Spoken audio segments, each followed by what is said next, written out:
My number 10, very generic sequel, very by the books, do it again sort of sequel. And worse than the original one was. My number 10 is Ride Along 2.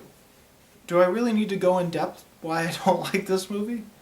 I mean, it's pretty generic. Now, admittedly, I liked the first one. I thought it was okay, but as I think back to it now, I don't remember much about it. Ride Along 2 has its moments, that's why I couldn't give it a 0 or even a half star. My Ride Along 2 still gets a 1 star from me, but overall, it's exactly what you'd expect. My number 9 is a movie that definitely could have worked, definitely could be an art house film if it wanted to be, and I can see where they're getting at, but at the same time, it doesn't quite work. It is Mojave. Mojave has some good actors, good acting performances, and it does have a very interesting thriller aspect to it. But Mojave is one of those thrillers that tries to have a deeper meaning inside it, tries to satire Hollywood life and what we perceive actors and directors and actresses to be. It definitely tries to vilify that lifestyle a little bit. It also tries to be philosophical as well with some of the lines that some of these characters say, but at the same time it just doesn't quite get there to the point where it feels believable and feel like, okay, yeah, you are a really deep thinking movie, I understand you. It doesn't get to that level. And when a movie tries to do things like that but doesn't quite reach that level, it can sometimes just feel really boring and pretentious. And unfortunately, that's what Mojave feels a little too much like for me. Alright, my number 8 is a straight-to-DVD film. I believe it's straight-to-DVD. And it's also starring Scott Eastwood, just like Diablo was. My number 8 probably shouldn't even be on this list. I would never have seen this movie if I hadn't happened upon it one night. And that is Mercury Planes. I mean, there's some interesting things about it. Some action sequences that are good. Scott Eastwood is better in this one because he doesn't feel like he's trying to have to imitate his father. I don't know what else to say about it. It's pretty boring. Alright, my number 7 is a remake that really didn't need to happen at all. It is the remake Cabin Fever. Oh. Talk about a soulless remake. I have an in-depth review of it where I go through the whole film, and it's in 2 parts. So I've talked a lot about this film, but this is one of those remakes that feels like, okay, we have the same plot. We're gonna do a little bit better on the gore aspect and some of the other things. We have the opportunity to make it a little better. But unfortunately, it feels like a soulless remake where all the things interesting, funny, the comedy of the first one is just left out completely. And when there is some comedy in this one, it's just really...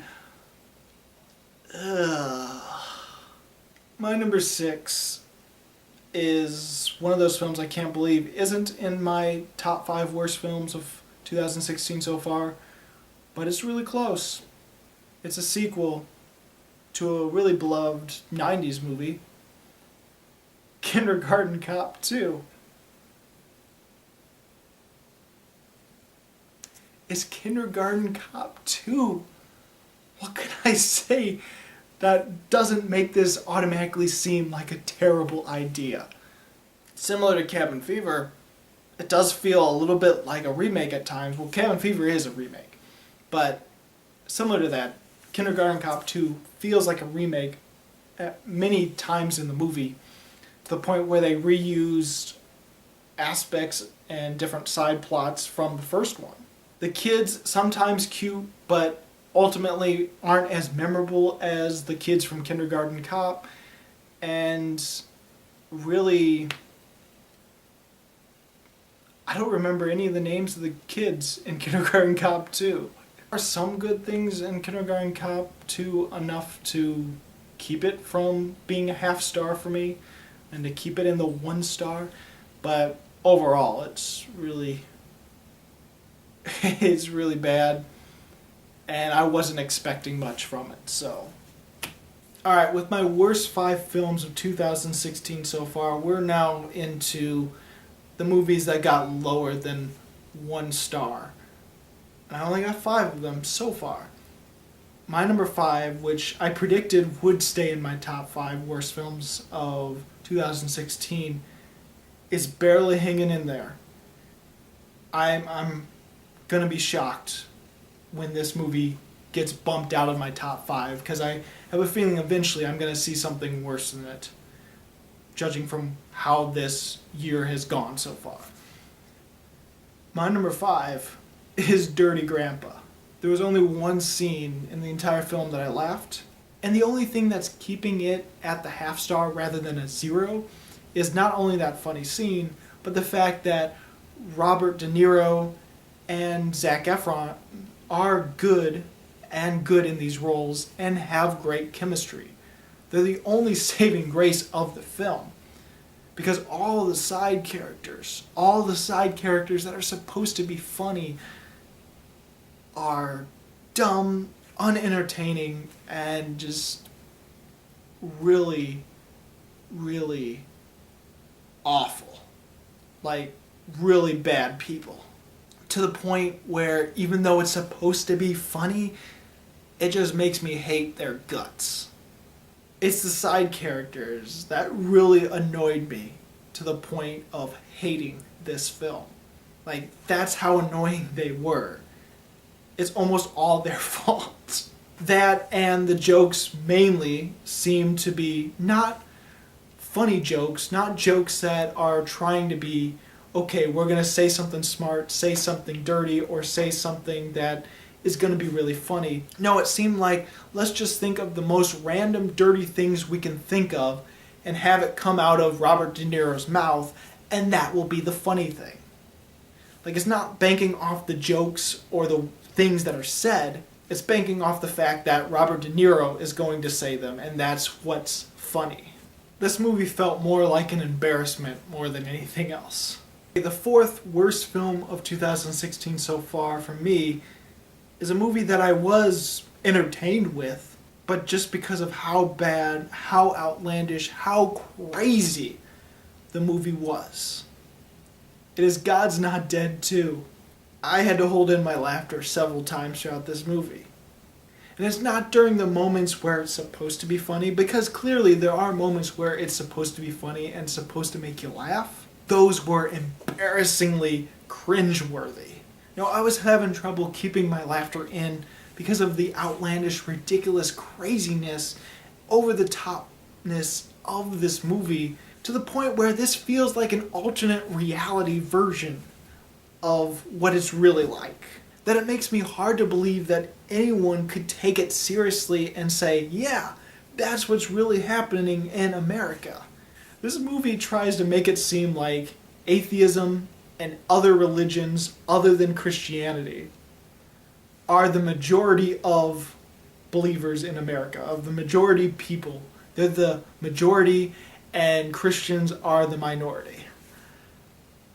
It's actually the complete opposite in America. This is just one of those films that's trying to establish a belief that, okay, because you're Christian, because you have a certain religion, you are being persecuted. For those that are going to take this movie seriously, it tries to enforce that and to make you believe that, yeah, we are a persecuted group. We need to fight. We need to fight for our religion. So basically, God's Not Dead 2 is God's Not Dead, just done over the top more so.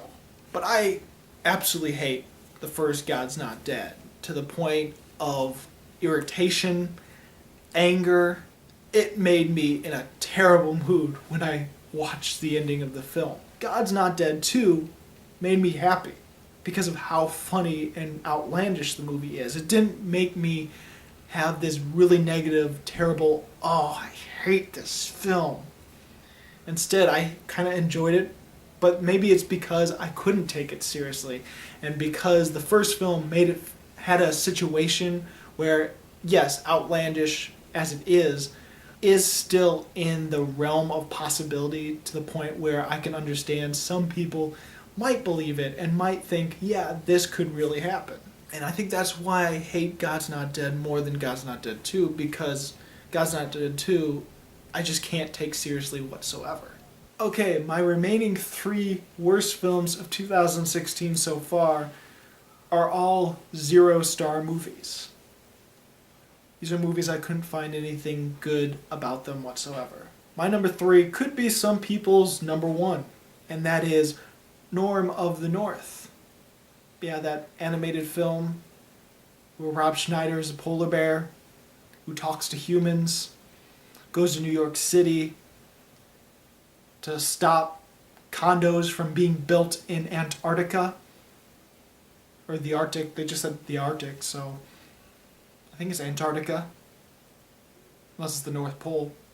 Then, in order to try to stop condos from being made, which this guy doesn't have the popularity, doesn't have the approval rating of building the condos anyway, Rob Schneider Polar Bear decides, okay, I'm going to be the motivation, I'm going to be the mascot, so I can get into there and destroy it from the inside by raising the approval rating to the point where everyone's going to believe everything I say, and then say, no, building condos in the Arctic is a bad thing.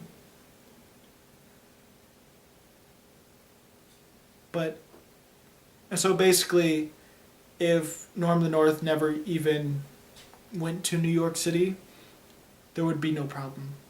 The animation is bad. I mean, I've seen worse straight-to-DVD movies. I mean, this is on the higher end of the spectrum when it comes to really bad-looking direct-to-DVD animated films.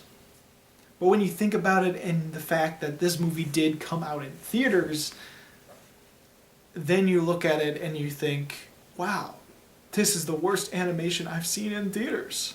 The Lemmings are Minion ripoffs that have this really long pee joke. Actually, I think the whole reasons in being in the movie is pee and fart jokes and to be squished. That's about it. The movie is stupid. It's just... I might do an in-depth review of that. So God help me. If I do an in-depth review, I'm gonna probably go insane. But not as much as the other 2 movies in this list if I did in-depth reviews of them. My number 2 is a parody that really didn't need to be made at all. At least in my opinion. And that is 50 Shades of Black. First off, the 50 Shades of Grey movie did feel a little bit more of a parody of the book that it was adapted to. I mean, it did have some moments where it was aware of itself and tried to make fun of some of the material. The actors seemed like they were having some sort of fun time. It felt like it had some parody aspects to it, to the point where it felt like a parody of that would just get so over the top and ridiculous, have no subtlety whatsoever, and would feel completely meaningless. And that's what 50 Shades of Black is. It is typical Marlon Wayans to the point where he feels like he's the next Adam Sandler. You know, where he does the same stuff over and over again. Didn't laugh a single bit at a single joke in this movie. And I just got worse, and worse, to the point where I was in such a negative mood. That day was ruined for me. The worst film of 2016 so far for me is an even worse parody, in my opinion. And that is because the parody of the film it is one that I actually like and feel like I'm one of the only ones that likes it. It's a parody of The Purge, the first Purge, not Purge Anarchy, and it is Meet the Blacks. Now, one of the things I really hate about Meet the Blacks that I feel is worse than 50 Shades of Black is the fact that this feels like a Marlon Wayans movie without Marlon Wayans.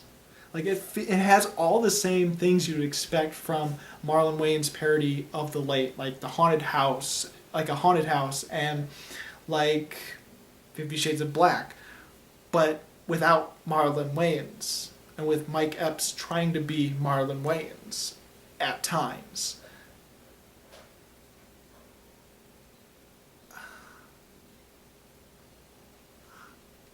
Not only that, it has some really questionable editing.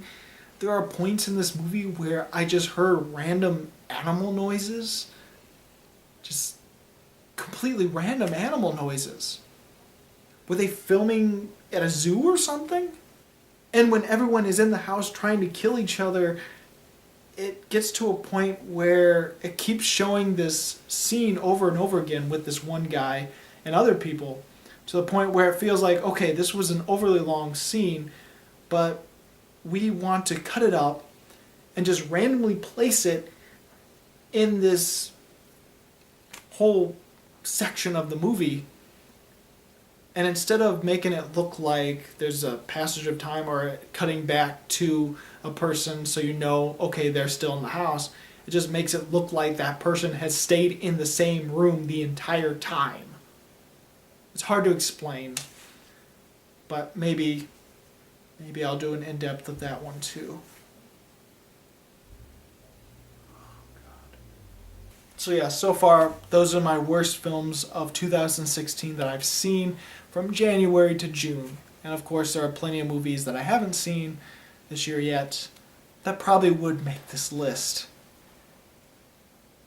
Yeah, there are definitely movies that still would make this list. So, what are the worst films of 2016 you've seen so far? And this is from January to June. Other movies after June do not count in this list. And if you like this video and you want to see more, please subscribe and check out my movie reviews and countdowns of 2016 and 2015. As always, this is Bruce Gifford, and this was Just My Opinion.